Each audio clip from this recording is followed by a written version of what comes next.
Mom sells dead son's bed, buyer returns later and says look in trunk. After a mom sold her dead son's bed at a yard sale, she was surprised when the buyer returned days later.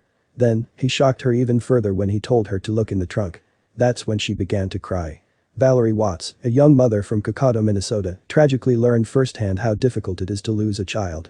During her 9th month of pregnancy, everything was prepared for the birth of her son. But then, just a few days before her due date, she felt something was wrong. Unfortunately, her mother's intuition was right. Valerie sensed something wasn't right when her son had stopped moving in her womb. Unbeknownst to Valerie at the time, her son's umbilical cord had become pinched in utero, cutting off his supply of oxygen and nutrients. The baby, who she named Noah, died in her womb, and the devastated mother later delivered him stillborn, a circumstance many can hardly imagine. Sadly, Valerie had to live through every mother's worst nightmare. After her son's tragic passing, Valerie Watts struggled with what to do with Noah's belongings. An entire nursery was ready for a baby who never made it home. For over a year, his room remained untouched. Then, the mourning mother finally had a yard sale, where she eventually agreed to sell the crib she had so anxiously hoped to use when she welcomed her son home, a reality that never came to be. Originally, the crib wasn't for sale, but when a man named Gerald Kumpula spotted it, he immediately asked Valerie how much she wanted for it. He had big plans for it without knowing the story behind it.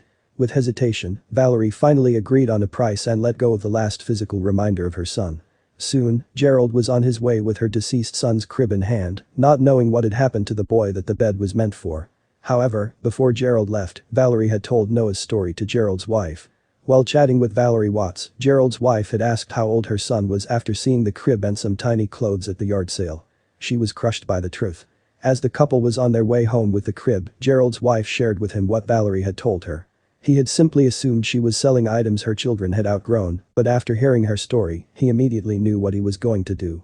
Understanding how important the crib was to the grief-stricken mother, Gerald explained, "We decided on our way home that this crib was going back." But there was a twist when it came to his plan. Gerald was going to put his talents as a carpenter to use and make some changes, since he realized it wasn't realistic for Valerie to keep the crib in its existing form forever. Instead, Gerald transformed the crib into a piece of furniture that could be displayed anywhere in Valerie's home in memory of her son. Using his talent, Gerald took what was once an unused crib and a painful reminder, and he made it into a bench that honored Noah's memory, giving it a new purpose, a place where Valerie could sit and feel close to the baby she had lost. But Valerie had no idea what Gerald was up to just a few miles away in the workshop that he had set up in his garage. That is until a week after the sale when, to her total surprise, Gerald was back at her home days after buying Noah's bed.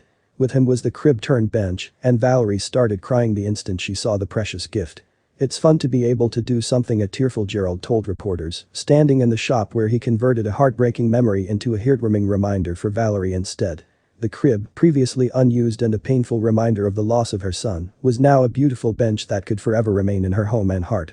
Needless to say, the grieving mother was very emotional over the beautiful gesture and the unexpected act of kindness from a stranger. "It's amazing. And, there's good people out there. There's proof," Valeria said, referring to Gerald and the bench he created for her. There are many parents who unfortunately know how it feels to be in Valerie's shoes. It's a loss that's hard to comprehend. No matter when the child is lost or how many years go by, the sorrow cuts deep.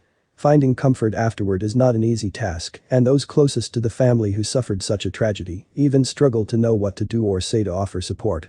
It's heartwarming to see a complete stranger take a chance to bring someone who experienced such grief some type of joy. But Gerald succeeded, showing Valerie she isn't alone, and others do feel compassion for the pain she experienced. Indeed, there are good people out there, and Gerald is certainly one of them.